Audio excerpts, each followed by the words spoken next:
మీ నాన్నగారి గురించి చెప్పండి తాతయ్య.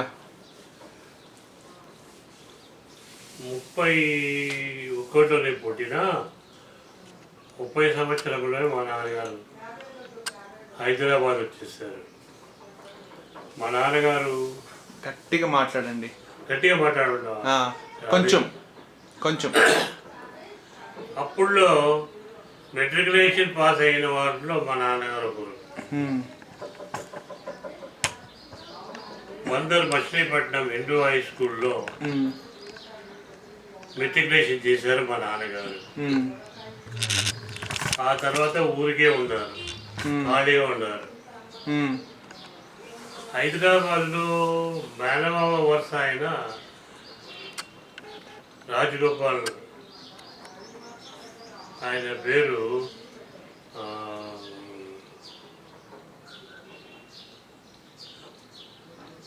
పందిట రామస్వామి నాయుడు.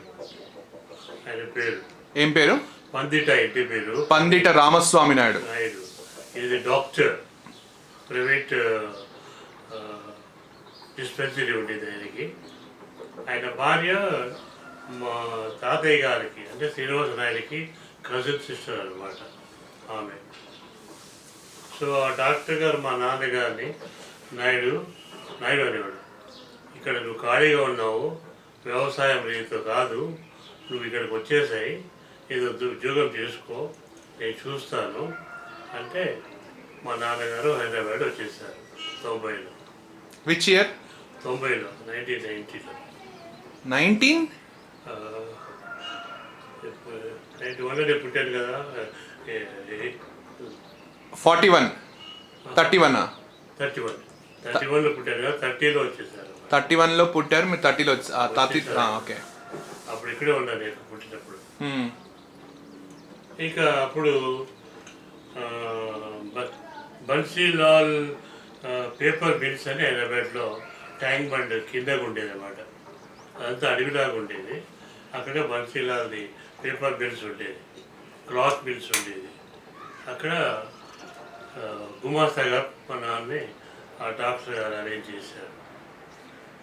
సో అక్కడ ఆయన సంసారం పెట్టారు, నన్ను తీసుకొచ్చారు, నేను అక్కడే పెరిగాను.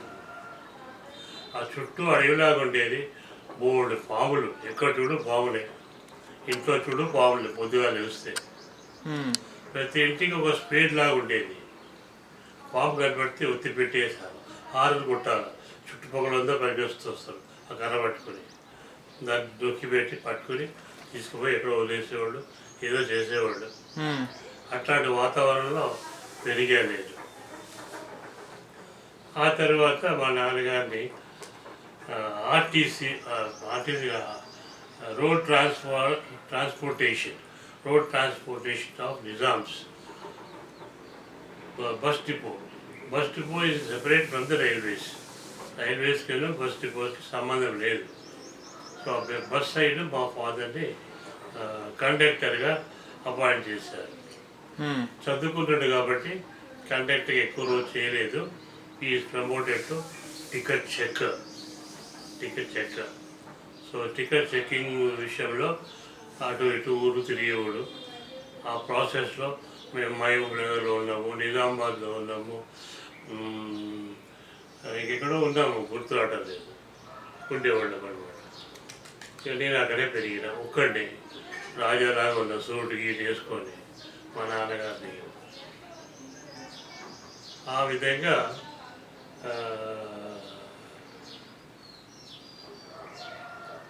ఈ లోపల సెకండ్ వరల్డ్ వార్ వచ్చింది.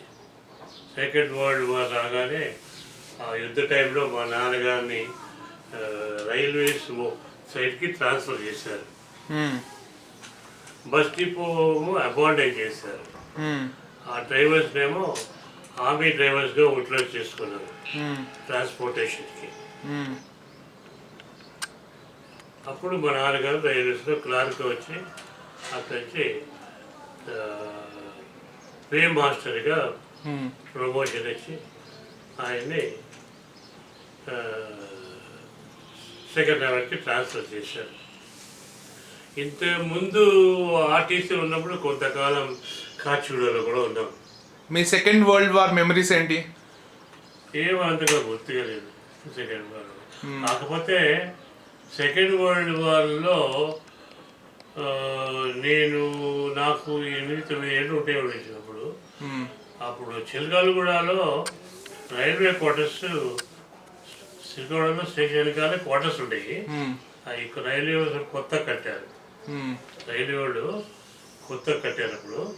దాంట్లో మా నాన్నగారికి ఒక క్వార్టర్ ఇచ్చారు. రోడ్ మీద ఉంది ఇల్లు.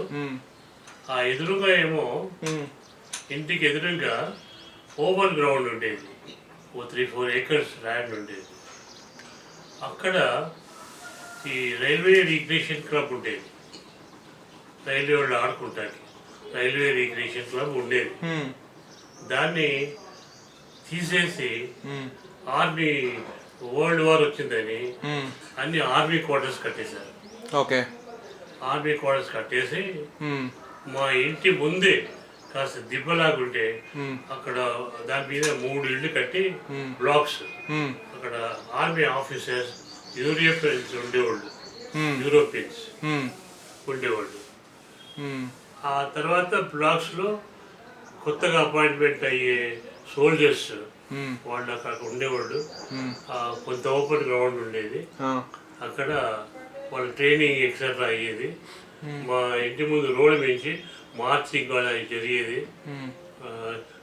వాళ్ళు ఫ్రంట్కి పోయే టైం వస్తే ఆ రోడ్డు గుండా స్టేషన్కి వెళ్ళి ట్రైన్ బోర్డ్ చేసుకొని వాళ్ళు ఆర్మీ వెళ్ళిపోయేవాళ్ళు. ఓకే. ఆ విధంగా ఆర్మీ వాళ్ళతోటి కొంచెం మాకు సంబంధాలు ఉండేవి అన్నమాట. దీనికి ముందు